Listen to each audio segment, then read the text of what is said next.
Então, olá a todos, sejam bem-vindos a mais um encontro nosso de leitura do Banquete de Platão.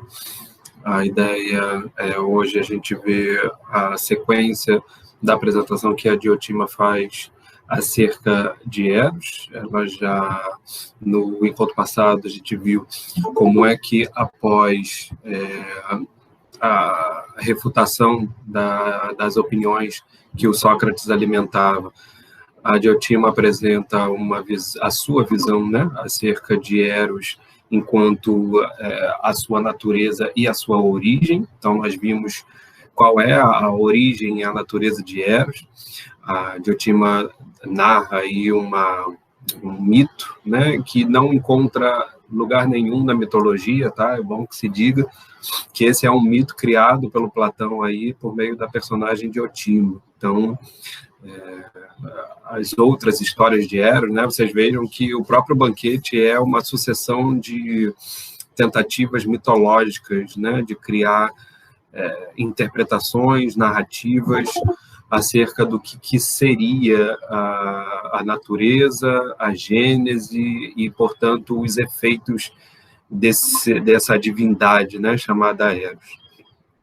O que a Diotima faz, portanto, é uma dessas tentativas, né, de criar uma espécie de narrativa mitológica para poder mostrar qual é, de fato, a natureza e a origem de Eros. Né? A gente viu como é que ela narra essa origem. Eros foi concebido, né, e isso é muito importante para a gente guardar essa imagem. Eros foi concebido no banquete oferecido ao nascimento de Afrodite, portanto, ele é gestado no momento em que Afrodite, que é a deusa da beleza, nasce, tá? Vocês vão ver que tem um significado aí para essa proximidade de dois nascimentos, digamos assim, né? O nascimento de Afrodite, permitindo o nascimento, a concepção de Eros.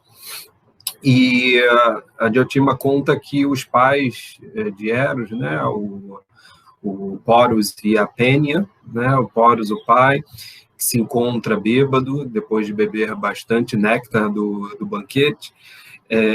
A Pênia chega para mendigar no banquete, né, conseguir alguma coisa e vê uma oportunidade de ter um filho de Poros, tá? A gente viu como é que essas personagens, elas são simbolicamente interessantes, tá? Porque elas configuram, né, na interpretação do mito, a possibilidade, né, o excesso de possibilidade por parte do pai e a escassez de possibilidade vindo da mãe, e como é que essas duas figuras, elas modificam, né, elas trocam de lugar no momento do nascimento de Eros, ou seja, no momento em que Eros é concebido, Pênia encontra uma oportunidade, então ela que era sem oportunidades, né, sem possibilidades, acaba encontrando uma oportunidade de se livrar daquela situação e ter um filho.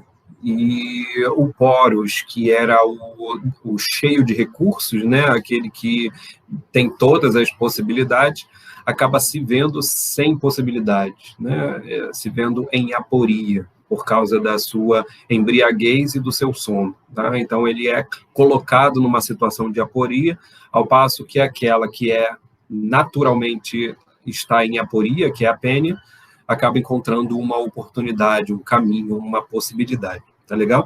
Essa inversão, digamos assim, de papéis é bem interessante para a gente pensar a figura do Eros como esse intermediário, né? A gente viu como é que a Diotima configura a natureza de Eros, advinda dessa origem, né? Como uma natureza daimônica, né? Do grego daimon, que geralmente se traduz por demônio, tá? Mas não tem necessariamente o efeito negativo, né? O teor negativo, a carga negativa que o termo tem para nós, na língua portuguesa.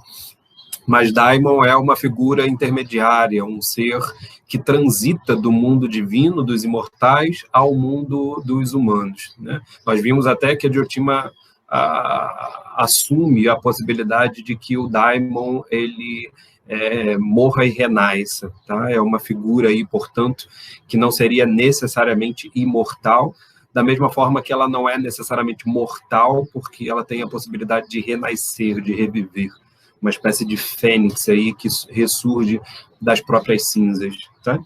Então, essa figura de Eros atrelada à natureza daimônica, né, essa natureza de um ser intermediário que faz a interpretação, a tradução do mundo divino para o mundo humano, do mundo humano para o mundo divino, associa também o Eros à figura do filósofo, né? E a gente viu como é que o filósofo, como aquele que não é nem sábio e nem ignorante, ele se situa como intermediário entre a sabedoria e a ignorância. Portanto, como uma espécie de movimento, tá? E a gente viu como é que essa natureza intermediária ela é interessante como ela se configura, porque, veja, da forma como a Diotima conta, né, que o Daimon faz essa vinculação, essa relação dos deuses e dos homens, ela faz uma caracterização desse Daimon enquanto movimento, ou seja,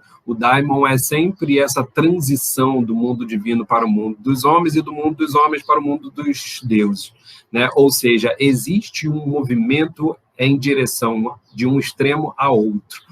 Então, o intermediário, ele não é estático, digamos assim, né? Ele está em movimento, ele transita de um extremo a outro, de tal modo que a gente poderia pensar, inclusive o filósofo, como tendo exatamente essa natureza, desde que o Eros, colocado aí como o desejo da beleza, né?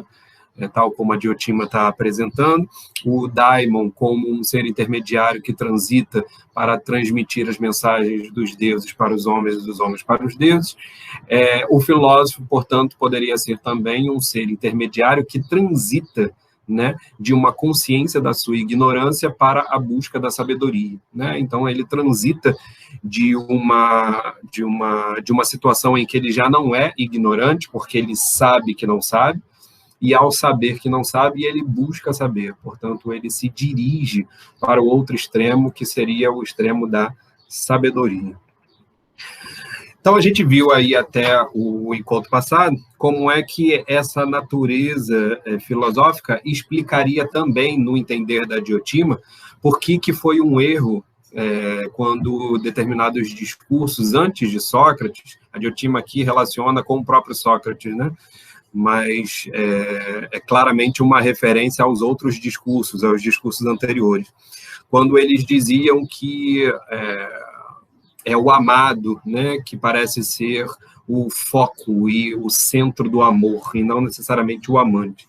Quando, na verdade, a Diotima vai mostrar que, exatamente pelo Eros ser um movimento, exatamente por ele ser um daimon, e, portanto, se dirigir à beleza, ele é sempre esse movimento que é ilustrado no par amante-amado, né? Aquele par que a gente está vendo desde o início do banquete, como sendo o par em que o amor se manifesta, e não só o amor no sentido erótico, mas no sentido pedagógico também.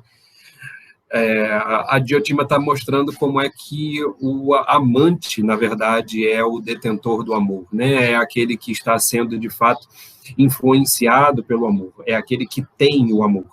A gente pode dizer aí que, em última análise, o amante é a parte ativa, né? E o amado é, na verdade, o objeto do amor, é o objeto do desejo daquele que ama, tá? Isso vai ficar mais claro agora quando ela for apresentar aí as consequências, digamos assim, desse tipo de descrição que ela fez com relação à natureza e à origem de Eros, tá legal? Então, a gente começa aí, retomando a nossa leitura, em 204C, finalzinho de 204C, para o início de 204D. Tá? A gente vai começar aí No momento em que a Diotima já falou sobre essa relação entre amante e amado, mostrando que, na verdade, o amor deriva, né, de um movimento que é muito mais próximo do amante do que do amado, e, portanto, deveria ser relacionado a ele. E aí o Sócrates vai, de fato, concordar aí com toda essa grande, né, descrição que a Diotima fez acerca do Eros, para colocar para ela uma nova questão, tá?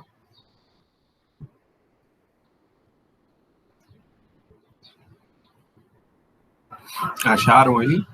204C, finalzinho da 204C para 204D.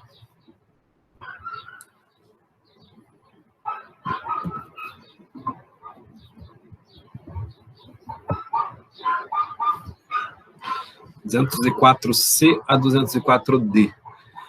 Então, Sócrates diz, né, concordando aí com a Diotima, e é interessante como é que ele vai mostrar essa concordância, diz o Sócrates: voltei a manifestar-me, pois que seja forasteira, falas muito bem, né? Esse forasteira aí, né, ou estrangeira, marca bem a condição, digamos assim, da Diotima, tá? Nunca percamos essa condição da Diotima. A Diotima está aí como sendo alguém que está ensinando ao Sócrates as coisas do amor. Ela é uma sacerdotisa, ao mesmo tempo que é uma estrangeira, né? Então, ao que parece, ou o Sócrates está tendo contato com ela fora de Atenas, ou ela veio a Atenas por alguma razão e ele está tendo essa oportunidade de encontrá-la. Muito provavelmente ela veio a Atenas, né? Porque o Sócrates dificilmente saía de Atenas, e talvez isso justifique porque que ele a chama de forasteira, né?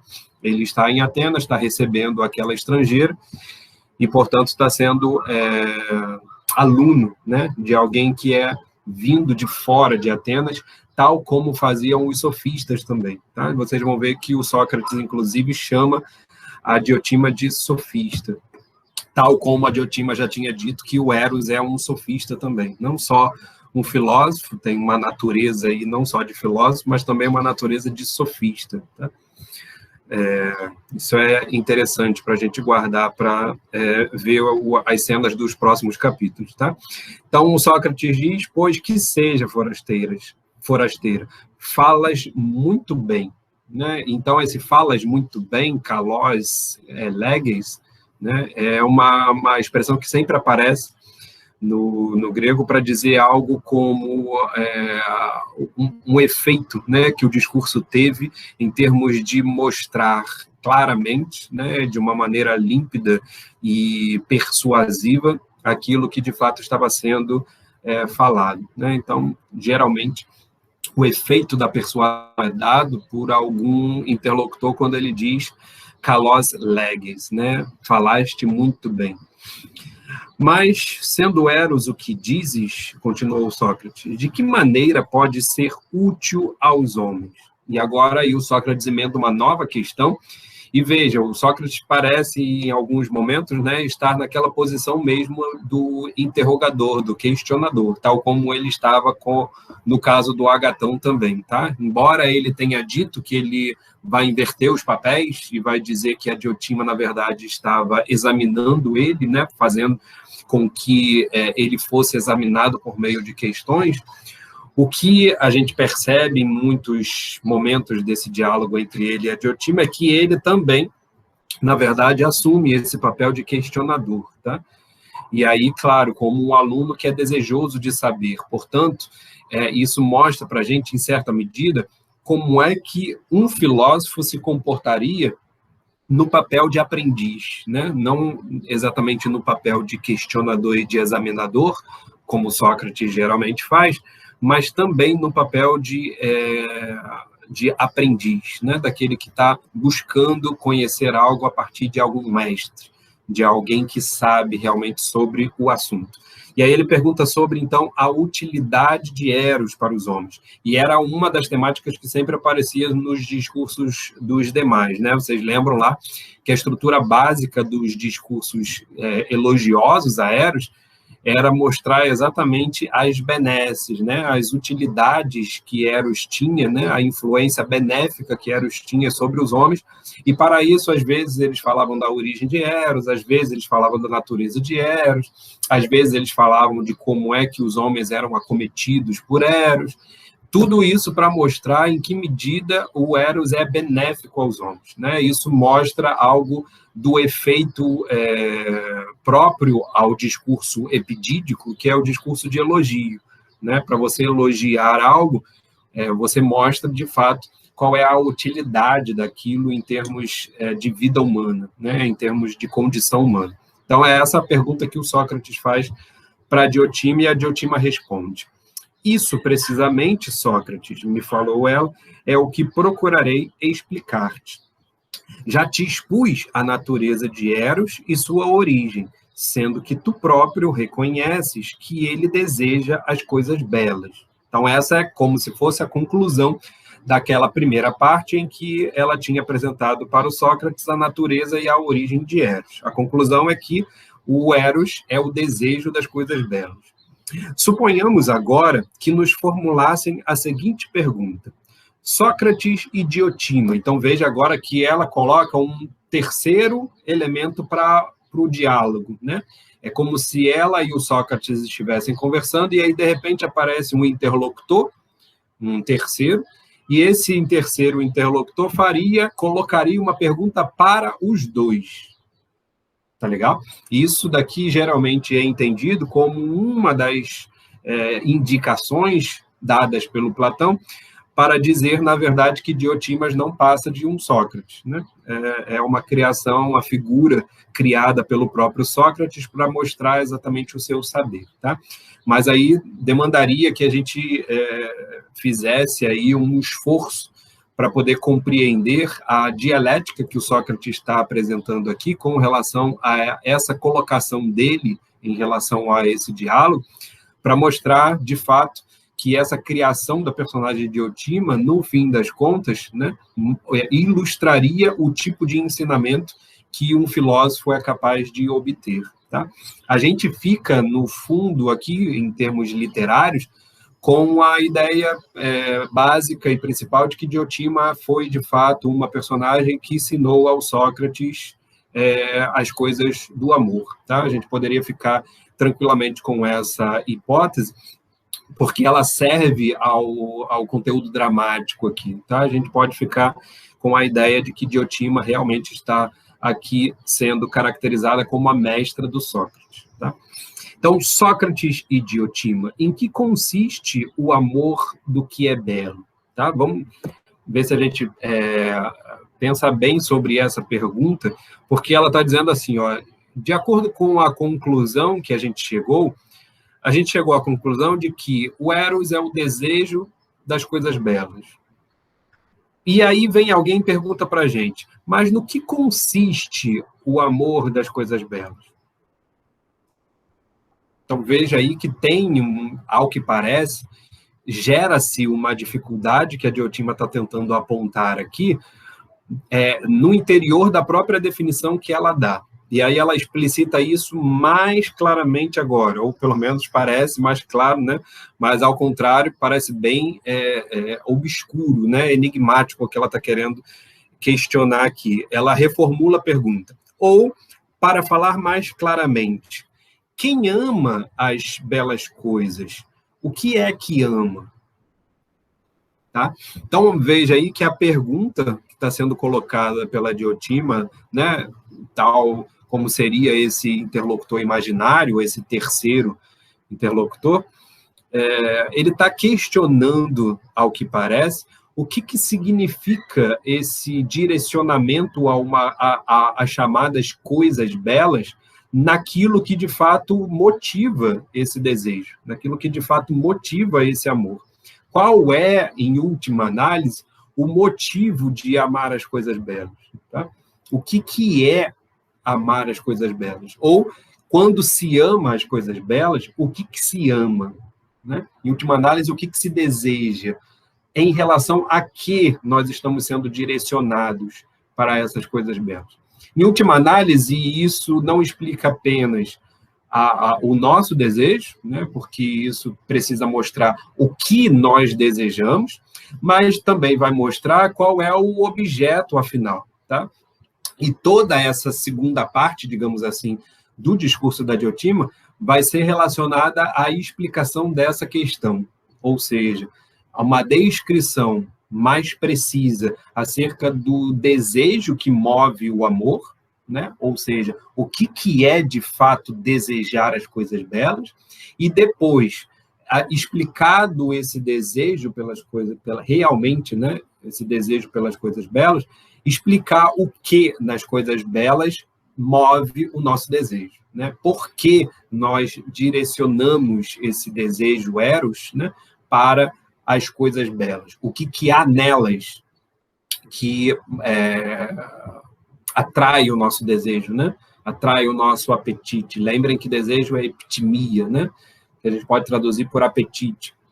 O que traduz nessas coisas belas aquilo que suga, né? Aquilo que impele o nosso apetite. Tá? Então, é uma dupla explicação que ela vai apresentar agora, e, em última análise, é uma das explicações mais conhecidas aí do diálogo do banquete de Platão, porque vai ser o momento em que a Diotima vai dizer claramente o que significa esse desejo erótico, ao mesmo tempo em que ela vai mostrar como que se dá uma espécie de ascensão erótica, né? A ascensão até o belo em si, né?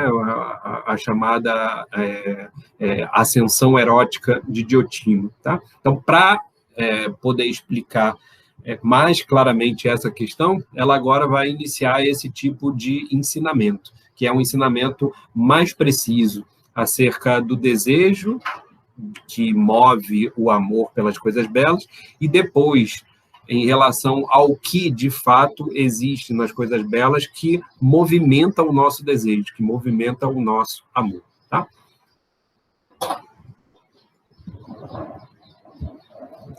Tranquila essa parte?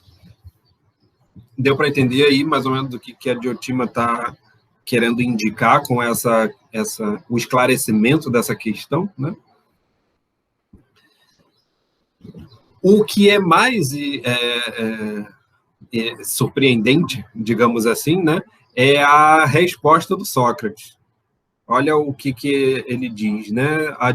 O interlocutor pergunta para eles: em que consiste o amor do que é belo? Ou, para falar mais claramente, quem ama as belas coisas, que é que ama? Então, a Diotima está aí caracterizando o tipo de problema que agora vai girar em torno aí a investigação dos dois, tanto do Sócrates quanto da Diotima. E o Sócrates responde: possuí-lo. Em última análise, o que o amor, quando se ama o belo, o que é esse amor? Né? O que se ama, na verdade? E ama-se, na verdade, vai dizer o Sócrates, possuí-lo. Em grego aí é genestai. Genestai vem aí é o termo que dá origem, né, ao nosso termo origem, né, que é o termo gênesis. Tá? Então, genestai, que vem aí com essa ideia de origem, né, em última análise, quando Sócrates indica isso, está sinalizando para o fato de que, no momento em que eu amo as coisas belas, o que é que eu amo? Eu amo exatamente isso, estar próximo, estar de posse e estar aproximado a essas coisas belas. Né? Amar as coisas belas, o que é que se ama? Ama-se exatamente estar ali, familiarizado, aproximado, em relação com essas coisas belas.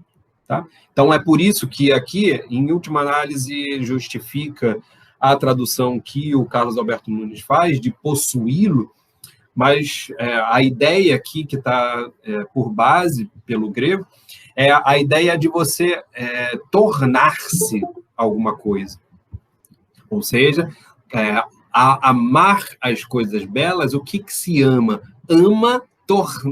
Nós amamos nos tornarmos amantes.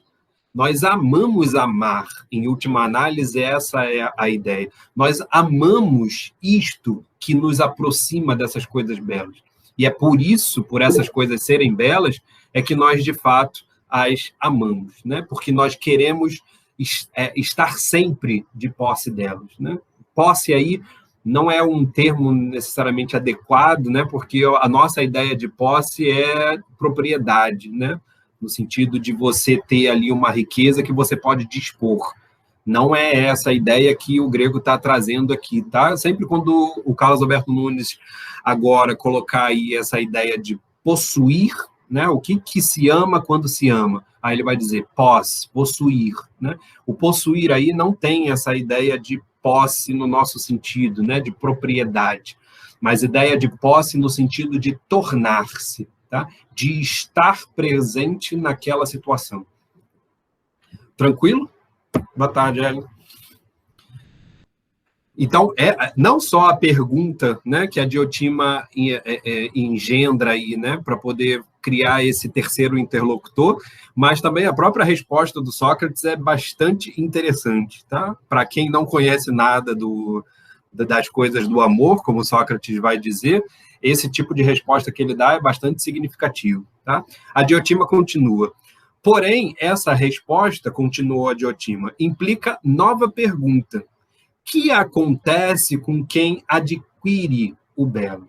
Né? Em grego aí, genetai takalá. Né? O que acontece com quem se torna próximo, né? Está em relação, ama estar em relação com essas coisas belas? Estar de posse aí a gente poderia traduzir, então, como estar presente ao ato, né, e ao fato de amar, de desejar essas coisas belas e, portanto, de estar na sua presença, né, de estar em relação com elas. Então, o que a Diotima está aí dizendo? Se você diz que ele deseja possuí-lo, né, no sentido de estar próximo, né, a essas coisas belas, o que acontece quando se adquire, né? Quando se está em relação, quando se está na presença dessas coisas belas?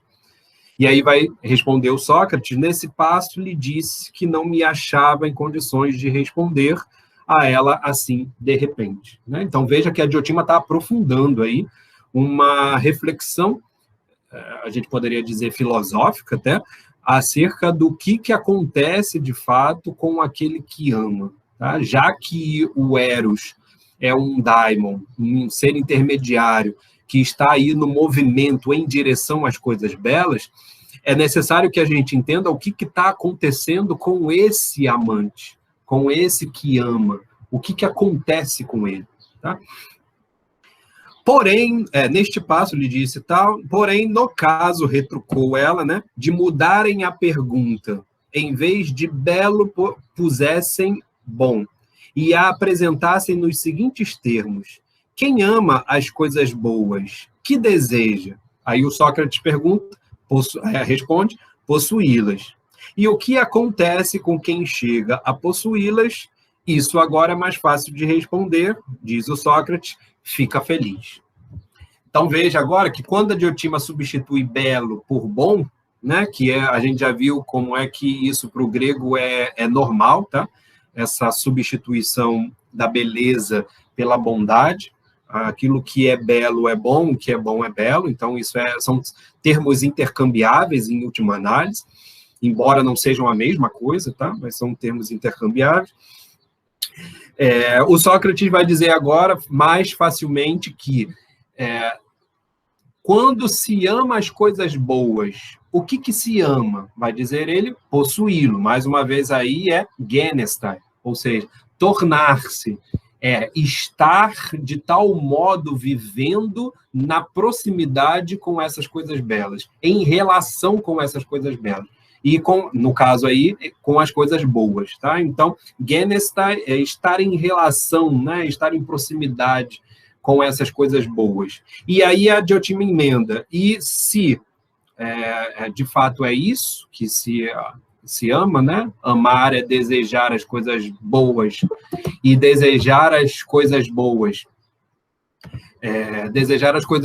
em última análise, é desejar estar em relação com elas. O que acontece quando se está em relação com elas? Vai dizer o Sócrates, fica-se feliz. Tá? Então, para ele foi mais fácil explicar, porque a felicidade, e aí vai dizer a Diotima na frase logo na sequência, é certo, isso que o Sócrates respondeu, pois a aquisição de coisas boas deixa feliz as pessoas felizes. Essa não é a melhor tradução, tá? Para a frase em grego, que tesei agaton oi eudaimones. Tem uma repetição aí de feliz, tá? Eudaimones. Eu tentei aqui uma tradução melhor para ver se a gente entende isso que a Diotima está dizendo. É como se ela dissesse que a posse de coisas boas é que torna o feliz feliz. Então, é como se a posse das coisas boas, estar de posse das coisas boas, é a razão da felicidade daquele que diz que é feliz. Percebe? É essa a ideia que a Diotima está querendo trazer aqui com relação à indicação que ela fez lá com a pergunta principal.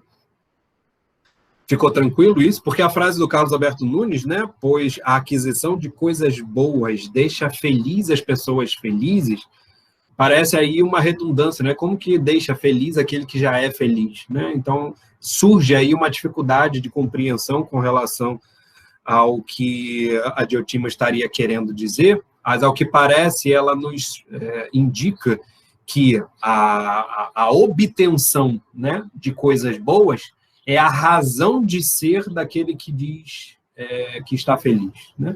É a razão da felicidade daquele que diz que está feliz. Em última análise, é o que justifica você dizer que está feliz, é você estar de posse das coisas boas. Tá? Tranquilo?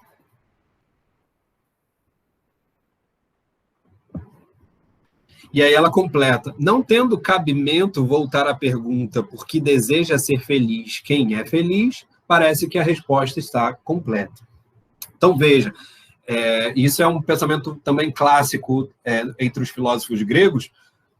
Quando você diz que alguém faz alguma coisa em vista da felicidade, esse é o último termo em relação ao qual você pode dizer alguma coisa. Por quê? Porque você não pode, em última análise, tentar justificar por que você busca ser feliz. Né? Você pode dizer, por que você faz isso? Eu estou fazendo isso em vista de ser mais feliz. Aí alguém pode te perguntar, mas por que você quer ser mais feliz? Né? Essa seria uma pergunta última. Não tem uma explicação, né? Dentro da ética grega, não existiria uma explicação possível para você justificar por que você quer ser feliz. Simplesmente ser feliz é a finalidade última da existência humana. Tá? Mas o que é mais interessante é que feliz, para o grego, se diz eudaimonia. Olha o daimon aí dentro da palavrinha felicidade. Eudaimonia, essa partícula eu, né, que vem antes do daimon, quer dizer bom. Então, felicidade, em última análise, é ter um bom espírito, é ter um bom intermediário entre você e as coisas divinas. Percebe? Bem diferente, né, daquilo que a gente entende hoje por felicidade. Eudaimonia, em última análise, alguns sugerem uma relação bem interessante, tá, com as mitologias africanas, que dizem sobre os santos que não batem, né? Você já viu que tem aquela expressão, né? Inclusive no ditado popular, e vi aquela pessoa assim de cara, parece que o santo não bateu, né? Tem alguma coisa estranha ali. Mas tem uma outra coisa ali que é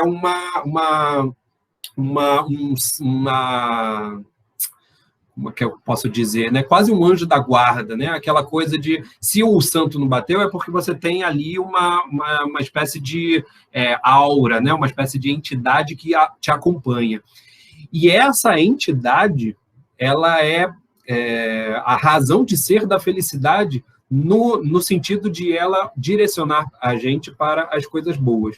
Então, eudaimonia, em última palavra, poderia ser um bom espírito, tá? Um espírito bom, ou uma boa mediação que você tem com o mundo dos espíritos, tá? Em última análise, poderia ter esse efeito, tá? Essa significação. Mas é um conceito bastante difícil de a gente entender, tá? Não mexe comigo que eu não ando só, né? Pois é, tem essa ideia, né, de que a gente teria, além da nossa alma, a gente teria uma espécie de entidade, digamos assim, né, que nos constitui. O próprio pensamento grego, né, coloca sempre o daimon, a figura de um daimon, como um guia para todos os seres humanos, né? Todos os seres humanos possuem um daimon como diria no ditado popular, um daimon para chamar de seu, né? Os gregos diriam que todo mundo tem um daimon. E esse daimon, quando se é feliz, é porque esse daimon ele é bom, né? No sentido de ele nos favorecer. É como se pensando aí naquelas leis da atração, né? Na lei do segredo, é como se o universo abrisse as portas para você, sabe? Quando você se sente feliz, é quando você tem essa possibilidade, né, de que as coisas que você deseja se realizem, né? Então, você tem aquela sensação de que o universo conspira a seu favor, tá? São algumas noções que eu estou tentando trazer aqui para vocês tentarem captar um pouco do que significaria a felicidade. Tá? Mas, em última análise, se você quiser uma definição, a definição está sendo dada aí pela própria Diotima, ou seja, ser feliz, né? Ter eudaimonia, exatamente, é um demônio bom, né? Em última análise, porque foi o que eu falei no início, não é um demônio com a carga negativa que nós temos hoje, né? O daimon, ele é um gênio, né? No sentido árabe do termo, é um espírito, é uma coisa é uma entidade que acompanha a gente, né? Que não é nem um ser divino, imortal, e nem um mortal, né? Mas é um ser, exatamente um ser intermediário. Mas o que a Diotima mostra aí, com a relação à afirmativa do Sócrates, é que felicidade é você estar de posse das coisas boas. Lembrei da série Lúcifer. Ele protege uma personagem. Eu não vi a série, né? Mas essa ideia, né, de você ter um anjo protetor, né, ela é muito próxima dessa ideia do daimon pessoal, né? O que é diferente, tá? Não quer dizer que todo mundo vai ser feliz, porque nem todos os daimons eles vão ser eudaimons, percebe?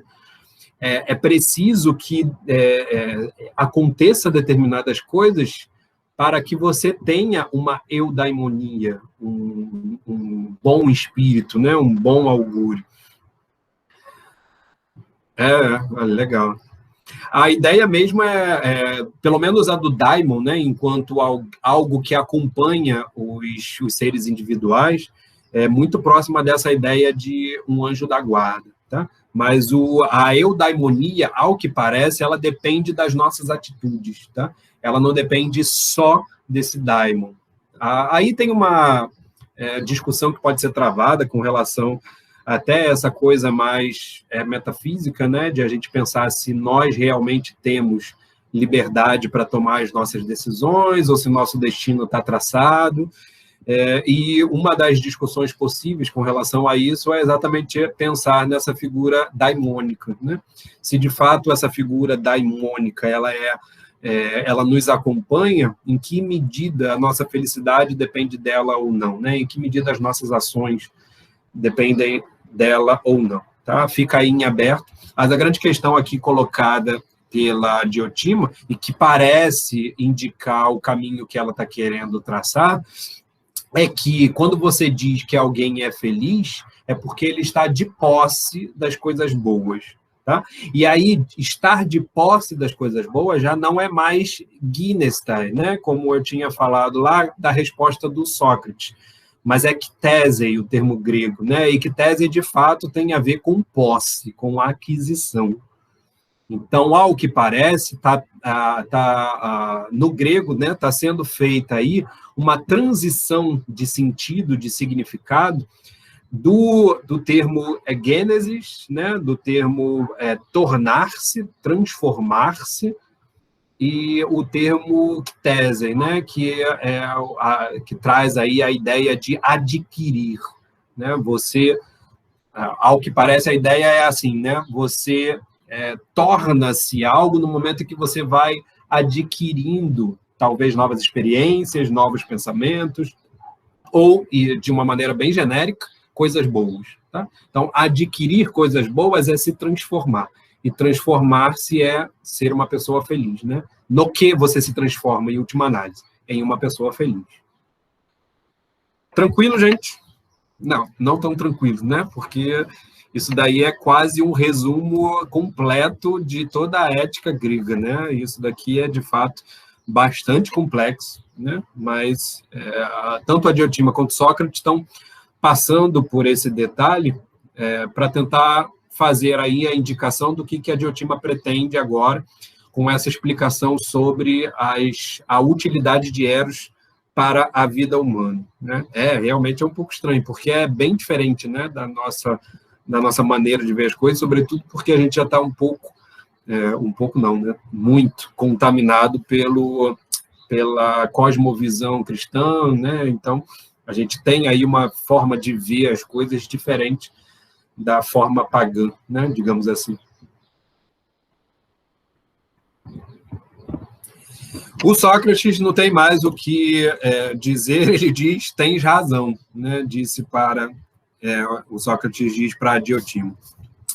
E aí a Diotima complementa, essa vontade, pois, e esse amor, vontade aí tem a ver com aquilo que você escolhe fazer, tá?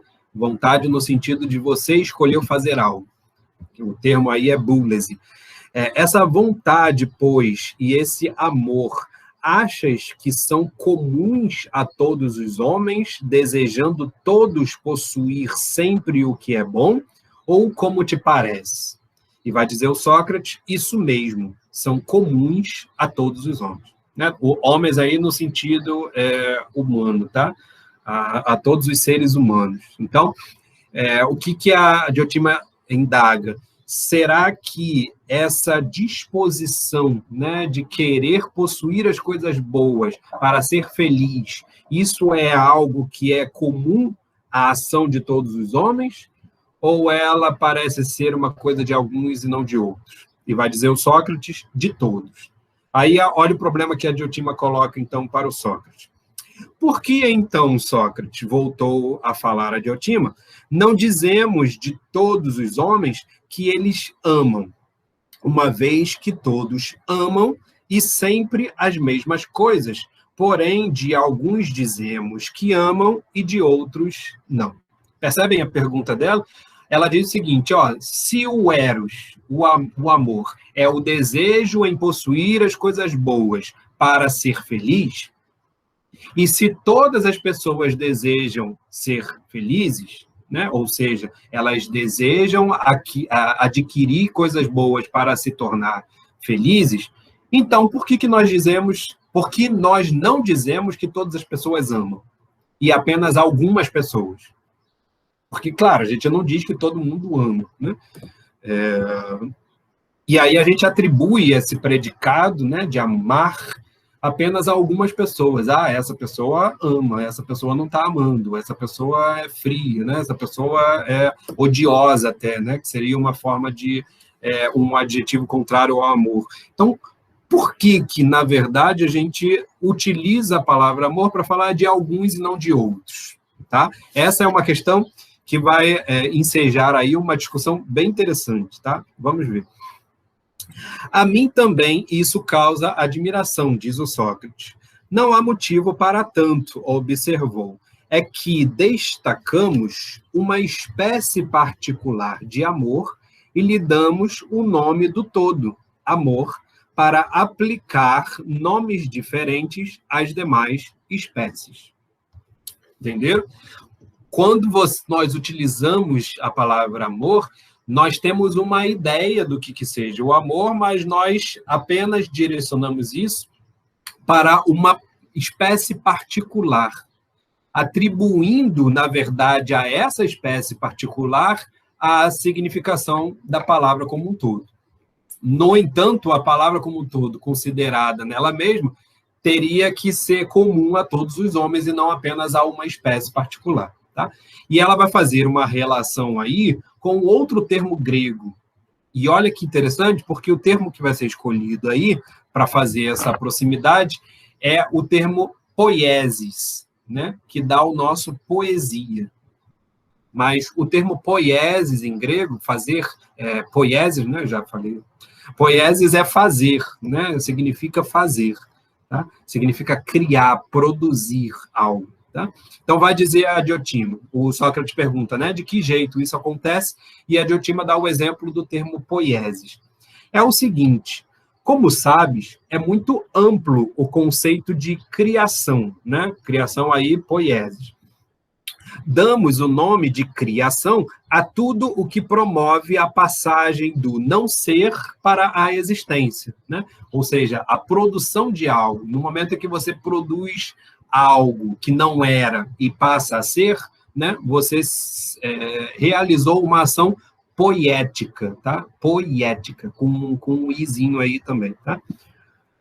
De forma que são criações todos os produtos das artes, vindo a ser criadores ou poetas os respectivos artesãos. Então, tudo que se faz no intuito de produzir algo, seria poesia, em última análise. E poeta seria o seu criador, de tal modo que os artesãos deveriam também ser chamados de artistas. Mas por que nós diferenciamos os artesãos dos artistas? Percebem que nós ainda temos essa dicotomia, de algum modo, né? Artista não é necessariamente qualquer artesão, né? O artesão é o produtor de alguma manufatura, né? Mas isso não necessariamente traduz-se em uma arte. O artista é aquele que produziu arte. Mas por que a manufatura não é uma arte, se também é criação? Está percebendo a indicação da Diotima? O que ela está querendo dizer? E o Sócrates concorda, tens razão. No entanto, vai continuar a Diotima, como bem sabes, nem todos são denominados poetas. É exatamente o que eu estava falando. Recebem denominações diferentes. De todo o gênero das criações, foi destacada uma parte. Então, de todo mundo que produz, destacou-se uma parte relativa à música e aos metros, né, relativa à musique, né, que é o acompanhamento da poesia, e aos metros, aos versos, a própria poesia, que recebeu o nome do conjunto. Então, quando nós dizemos que alguém é poeta, não é porque ele simplesmente produziu algo, mas é porque ele criou música e versos. O que a Diotima está dizendo? A poesia foi uma especificação, né? Foi exatamente a utilização de uma especificidade desse termo para uma determinada atividade que não abarca o conjunto. Ela é uma atividade particular dentro dessa gama de coisas que nós produzimos. Mas dentro dessa gama de coisas que nós produzimos, aquela que é de fato chamada de poesia é apenas aquela caracterizada pela música e pelos versos. Esta, continua ela, unicamente é que se chama poesia, e criadores ou poetas os que se dedicam a essa arte da criação. Confirma o Sócrates, é muito certo, lhe falei. Agora ela faz a relação com o amor, com o Eros. A mesma coisa se dá com o Eros. para os homens em geral, a apetência do bem, apetência aí, epitimia, né, o desejo, o apetite. Aqui eu acho que é a primeira vez que o Carlos Alberto Nunes traduz de uma maneira interessante o epitimia, tá? Para poder dar essa ideia do apetite, que é muito melhor do que desejo, em última análise, porque a gente, com o apetite, a gente tem a ideia de sofrermos algo, né? O apetite é alguma coisa que nos acomete e que nos movimenta a querer aquilo, tá? Exatamente porque aquilo nos afetou é que nós queremos aquilo. Então, tem essa ideia, a epitimia. Então, os homens, em geral, a apetência do bem, ou seja, ser afetado pelo apetite das coisas boas e de ser feliz, sob todas as suas manifestações, é o grande e ardiloso amor. Não? Então, Eros, de uma maneira geral, é você ter apetite pelas coisas boas e se tornar feliz. Porém, todos os que se afanam noutras direções, a das práticas lucrativas, a dos exercícios físicos ou a da filosofia, e é interessante ele colocar a filosofia aí na jogada, não dizemos que amam ou que são amantes, somente os que seguem uma forma particular de amor, e a ela se dedicam, é que recebem o nome de todo o gênero, amor, amar, amante. Veja, no âmbito do Eros, acontece a mesma coisa que aquilo que acontece no âmbito da poesia. Se o termo poiesis significa produzir, de um modo geral, e todo artesão deveria ser um artista, no caso do amor, como o amor sendo o desejo, né, o apetite, o movimento em direção às coisas boas para ser feliz, e que é algo que é comum a todos os homens, no fim das contas, deveriam ser amantes. Percebe? Porque todos eles estariam imbuídos aí desse amor, que é o tornar-se feliz por meio da posse das coisas boas. No entanto, a gente diz apenas que amante é um ser em particular. Ele tem uma forma particular de amar. Tá? E aí o Sócrates complementa, é possível que tenhas razão. E aí é que ela complementa agora essa sua tese para poder mostrar por que é assim. Tá? Antes de fazer esse complemento dela, ela faz uma crítica ao Aristófanes, né? Mas é uma crítica que não é uma crítica necessariamente, é um complemento. Ela diz assim, sim, continuou, existe uma teoria segundo a qual amar é procurar a outra metade de si mesmo. Lembram lá do Aristófanes, em que ele fala lá do ser inteiro, que é dividido ao meio, e aí as duas partes vivem perpetuamente procurando umas às outras?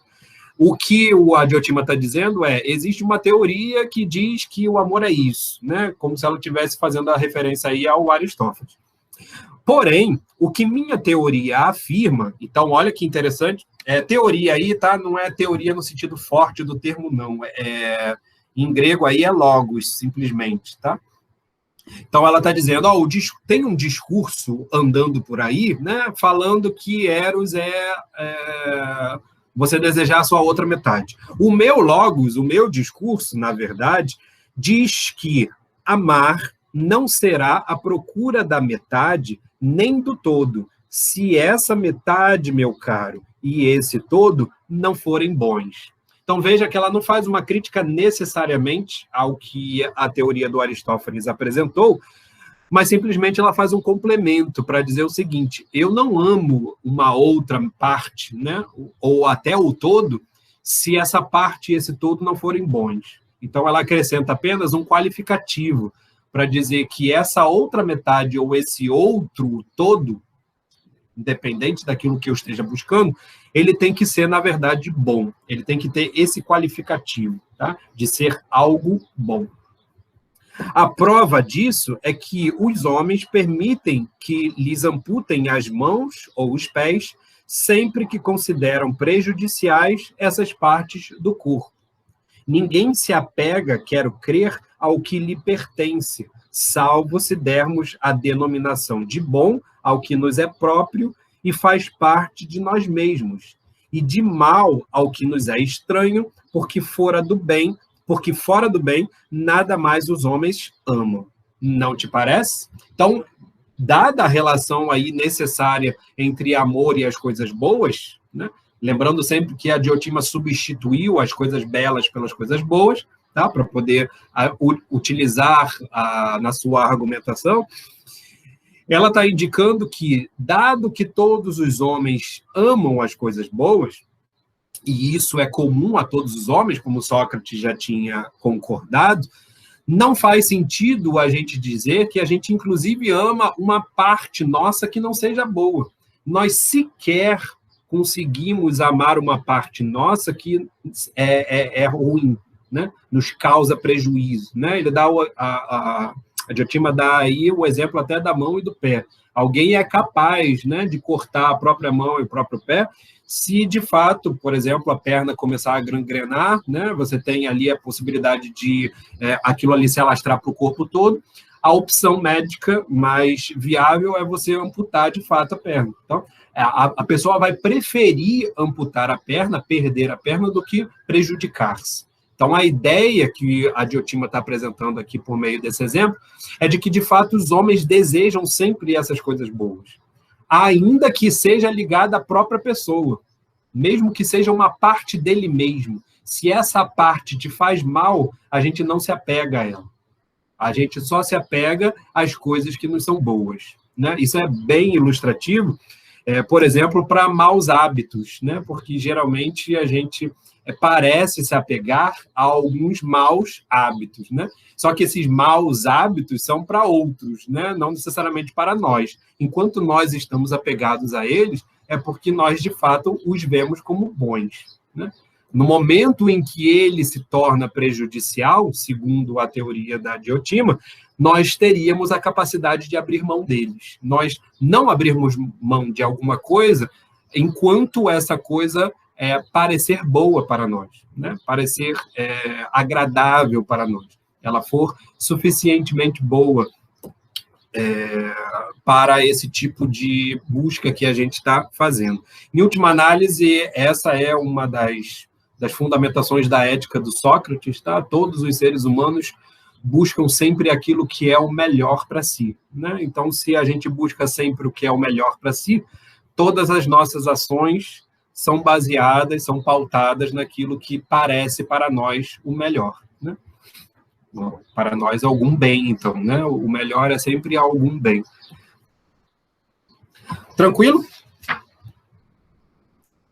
206A agora.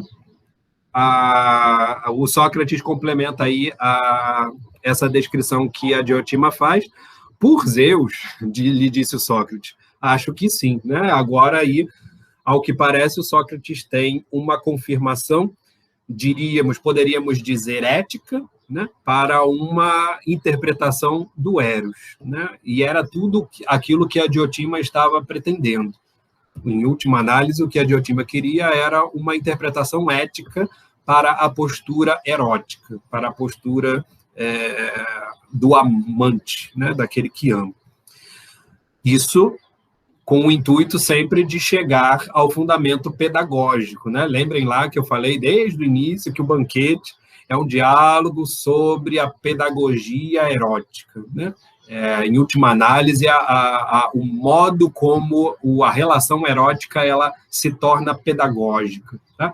E ela se torna pedagógica, de acordo com essa apresentação da Diotima, se ela estiver fundamentada na ética, né? E, portanto, eu preciso aí desse fundamento ético para que eu possa depois apresentar a relação erótica como uma relação pedagógica, tá? Então, essa pedagogia erótica, né, para mim aqui está sendo a explicação última, né, digamos assim, da proposta do Platão com o diálogo do banquete. Continua a Diotima. Podemos, por conseguinte, afirmar sem mais rebuços, continuou, que os homens amam o bem. Aí homens é sempre seres humanos, tá? Nunca o homem masculino. Anthropoi tagatoi erosin, né?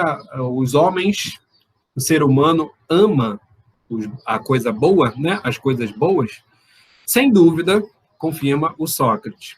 E então, voltou a insistir a Diotima, não teremos o direito de acrescentar que desejam ficar de posse desse bem? Então, olha que ela volta de novo à ideia da posse, né?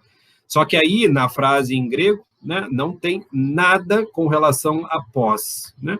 Mas no sentido de ser, tá? Enai to agaton autos erosin, né? Aquele que ama, em última análise, não parece querer ser bom, né? Ou tornar-se bom, ou, em última análise, transformar-se em algo bom, né?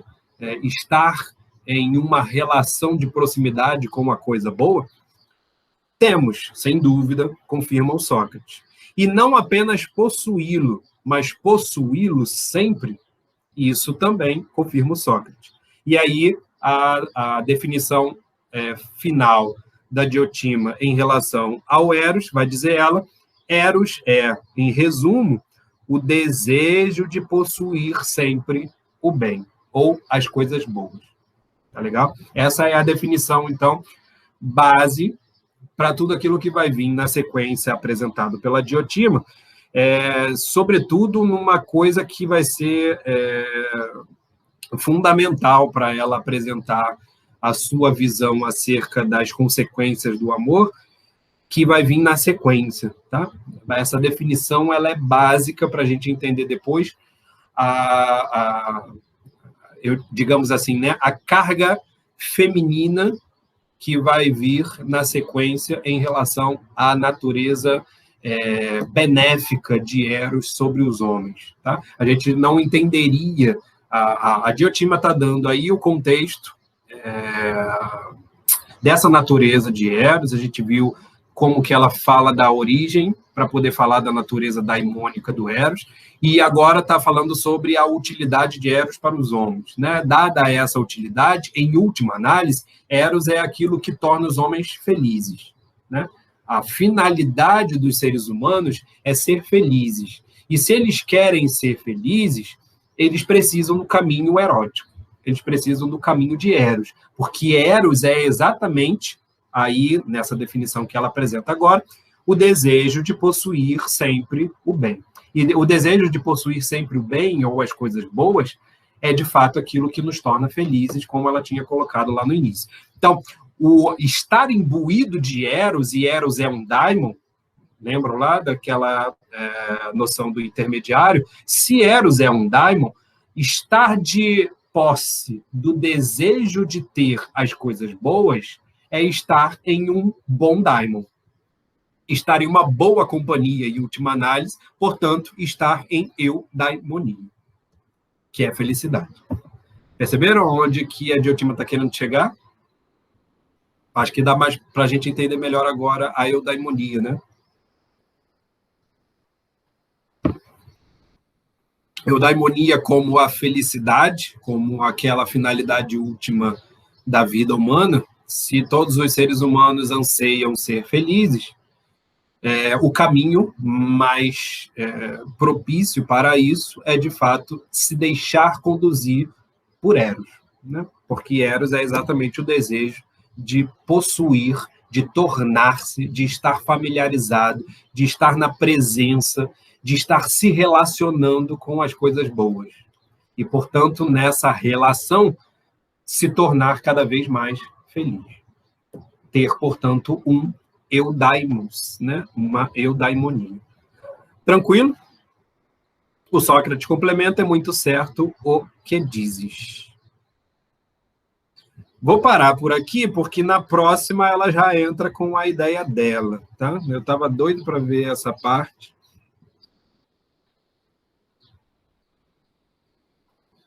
Mas a gente vê, para não perdermos o fio da meada, a gente acabaria parando na metade. Então, a gente fica para a semana que vem a apresentação por parte da Diotima da ideia do que de fato acontece quando se está em relação com as coisas boas, e aqui agora ela vai voltar a uma relação com as coisas belas. Tá? Está cortando o quê? A minha fala? Ou o vídeo? Ellen disse que está cortando aí. Deu para pegar, gente, essa parte?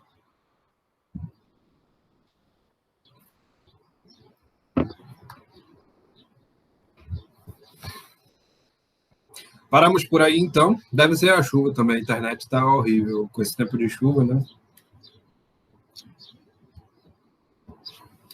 Ficamos aí, então, em 206B para a semana que vem. E aí, na semana que vem, a gente vai ver, então, de que se trata, qual é a ideia aqui que a Diotima vai apresentar, do que se trata quando se está num processo de eudaimonia, ou seja, num processo de guiamento pelo Eros. O que de fato é essa possibilidade de você estar em relação com as coisas boas e belas, né? Que em última análise é essa erótica em termos de felicidade. Tá? É isso que ela vai tentar explicar na sequência para poder ilustrar mais uma vez aquilo que a gente tinha visto lá no início, né, da fala de hoje, que era sobre o que de fato acontece, né, internamente àquele que ama. Né? A gente está vendo aí como é que a Diotima está explicando o que acontece com o amante. E para a gente entender o que acontece com o amante, ela teve que fazer essa explicação acerca da felicidade, para poder mostrar aí um fundamento ético para essas ações do erótico. Agora ela vai mostrar, a gente poderia dizer aí uma explicação interna, né, psicológica, talvez, né? Eu não queria trazer a carga da psicologia para não